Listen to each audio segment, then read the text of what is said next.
کچھ خبریں موصول ہوئی ہیں ہمیں شام کی سرزمین سے. وہاں کے گلی محلوں میں فسادات کو ہوا دی جا رہی ہے. عرب باشندوں کو عثمانیوں کے خلاف بھڑکایا جا رہا ہے. تم لوگوں کا وہاں سے نکلنا مشکل ہو جائے گا. شام میں ہم نے مداخلت نہیں کی. ان کے مسائل سے برطانیہ کا کوئی لینا دینا نہیں. آپ بحیثیت خلیفہ کمزور ہوتے جا رہے ہیں، جس کی وجہ سے ہم پر الزام لگا رہے ہیں.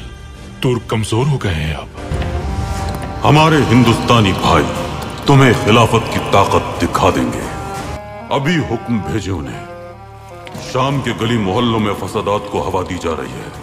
عرب باشندوں کو عثمانیوں کے خلاف بھڑکایا جا رہا ہے. مسئلہ کیا ہے؟ ہندوستان کے شہر ممبئی میں مسئلہ ہے. جہاز رک گئے ہیں، ریل کا نظام معطل ہو گیا ہے، تعلیمی ادارے اور حکومتی دفاتر خالی پڑے ہیں، بندرگاہیں جام ہیں، جیسے زندگی کا پہیہ رک گیا ہو. ہم جانتے ہیں کہ اس کی وجہ آپ ہیں. وہاں مسلمان احتجاج کر رہے ہیں. تم نے تو کہا تھا کہ خلافت اپنی طاقت کھو رہی ہے، تو بحیثیت خلیفہ ہندوستان کے مسلمان ہماری بات کیسے مان سکتے ہیں؟ جس طرح تم لوگوں کا شام کے حالات سے کوئی واسطہ نہیں، اسی طرح ہندوستان کے اندرونی معاملات سے ہمارا واسطہ نہیں. مسلمانوں کے خلیفہ کا ان کے لیے حکم ہے احتجاج کو دوسرے شہروں تک پھیلا دیا جائے. ہندوستانی مسلمانوں کو خبر کر دیں پاشا، اگر برطانوی حکومت اپنی سازشوں سے باز نہیں آتی تو پھر ہم بھی جواب دیں گے. میری اجازت کے بغیر یہ سب کیسے کر سکتے ہو؟ تم شام کے معاملے میں کیسے کود سکتے ہو؟ ایک اہم خبر ہے، جلدی بتاؤ. احتجاج ہندوستان کے کئی شہروں تک پھیل گیا ہے جناب. عبدالحمید اب حد سے بڑھ رہا ہے. اتنے مذہبی کارندے ہونے کے باوجود بھی تم عبدالحمید کی قوت کا اندازہ نہیں لگا سکے. کیسے کر سکتے ہو تم اتنی بڑی غلطی؟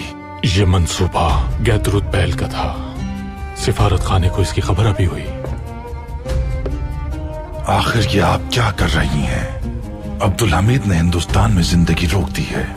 اگر میں مداخلت نہ کرتا تو حالات اور بگڑ جاتے. اگر ایک دن کے لیے بھی ہندوستان برطانیہ کے ہاتھ سے نکل جائے تو جانتی ہے نا کیا ہو سکتا ہے؟ میں شام کی سرگرمیاں ختم کر رہا ہوں. آ جانے کی وجہ بتاؤ. برطانیہ کو شام کے مسئلے کا ذمہ دار سمجھنا غلطی ہے آپ کی.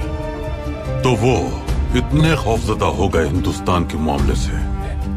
پورے برطانیہ میں اسی پر بات ہو رہی ہے. پھر تو انہیں اس کا حل بھی معلوم ہی ہوگا.